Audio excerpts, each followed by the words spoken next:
What's up, Liron here, and today I'm going to teach you how to paint shiny surfaces in watercolor.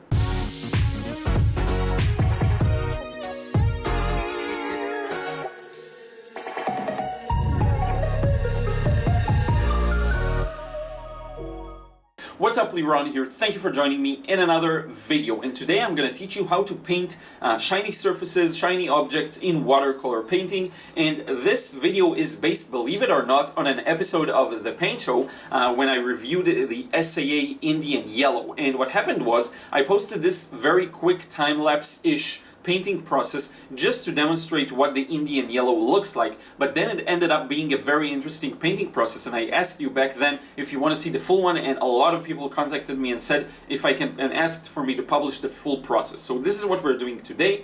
I'm going to show you how I approach doing these highlights and the shininess of the object based on that process, and I think you're going to really enjoy this one. So without further ado, let's jump straight into the process.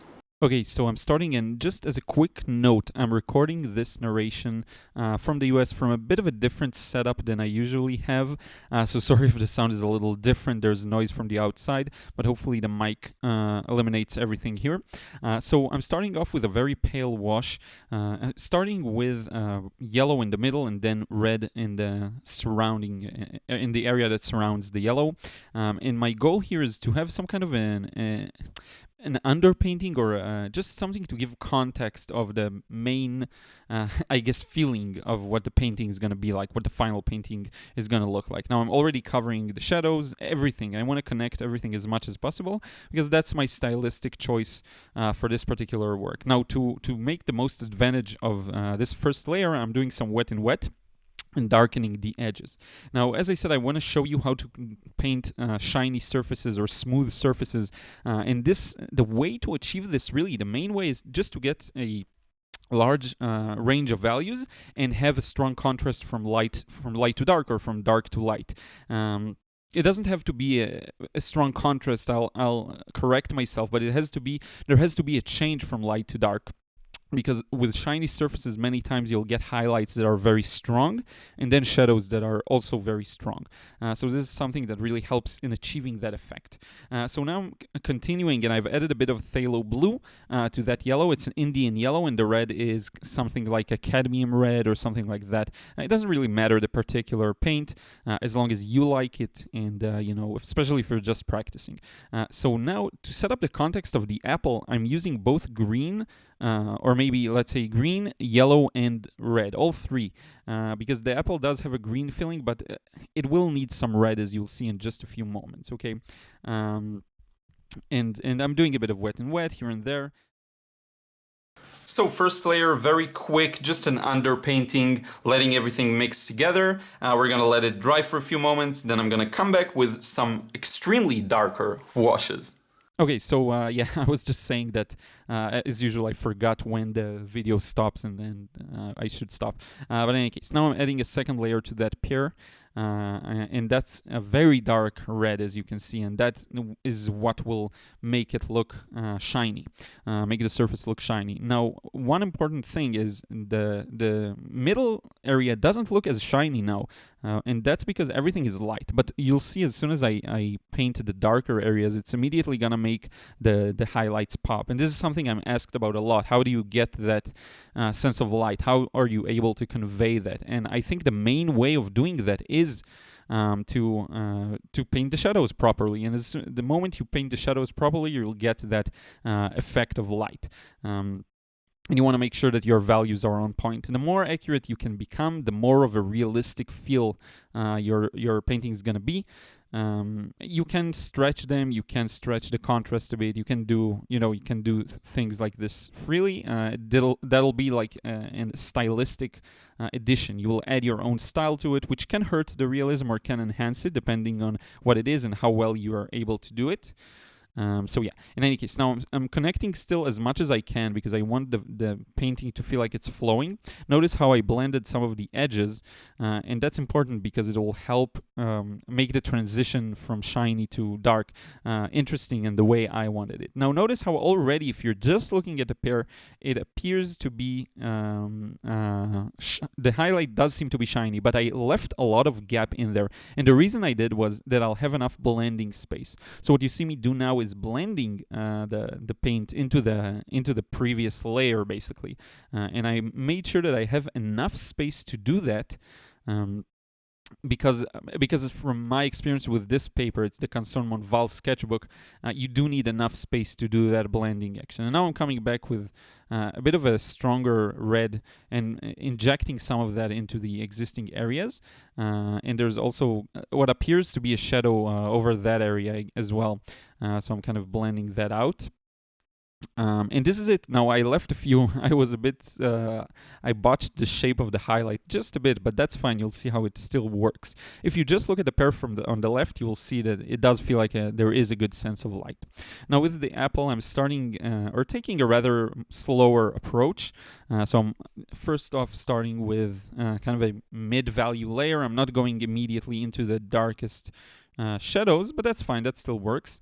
And then for the shadow itself, it is significantly darker, so I'm getting that in. Notice how I'm striving to finish everything in this wash. Okay, I want to finish all of the important parts in this wash. I don't remember if I mentioned, but this is from my the paint show episode on the Indian Yellow by SAA, which I love.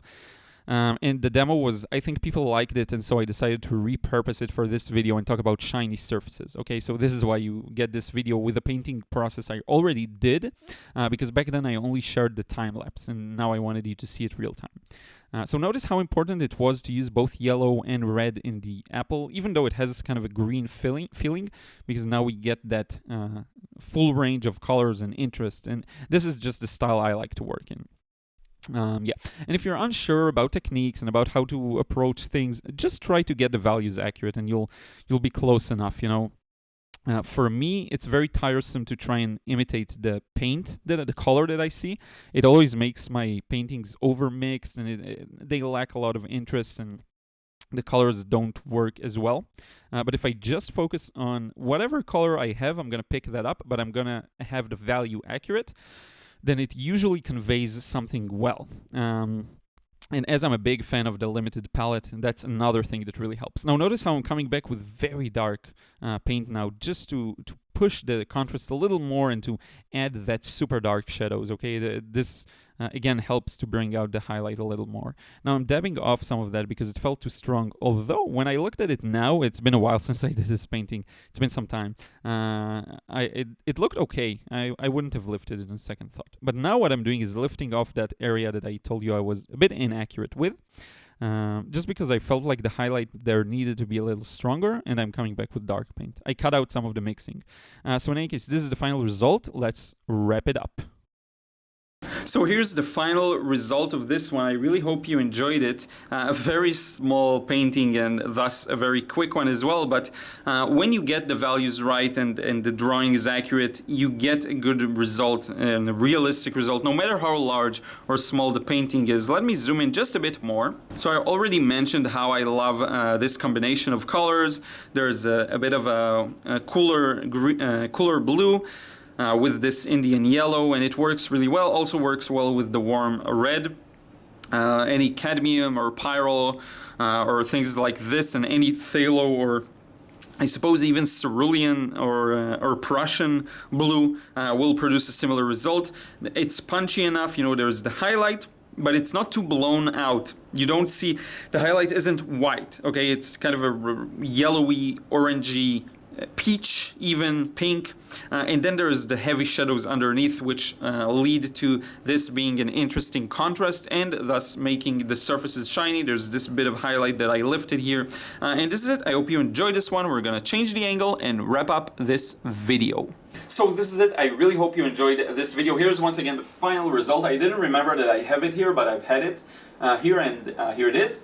Again, I hope you enjoyed the process, and I think it really comes down to the values, how light or dark what you're using is. A very good exercise to do is to try out the one from the previous, I believe, episode of the Paint Show with Lamp Black, where I did the monochromatic study of an apple. This allows you to forget about the color and just work on the value, but then if you want to take it to the next level, you can do something like this. With color, you just have to really train your brain to see color as dark or light, and it's a big challenge. It's a skill that I think takes a long time to develop, and I'm not there yet. Like, if I look at the surface, it looks to me light or dark depending on the setting. So it's very related to the environment. It's kind of contextual. So I can look at a building and it's going to look really light, but then compared to the sky, it's really dark. So this takes a lot of, I think, practice seeing the true single true value of an object. It's really hard, but it takes practice and with time. And to put it in the context of this painting process, all of these highlights, it all just comes down to, you know, the brightness of the color has nothing to do with it. It's just using the right value. Okay, so with that being said, I've beaten the concept to death.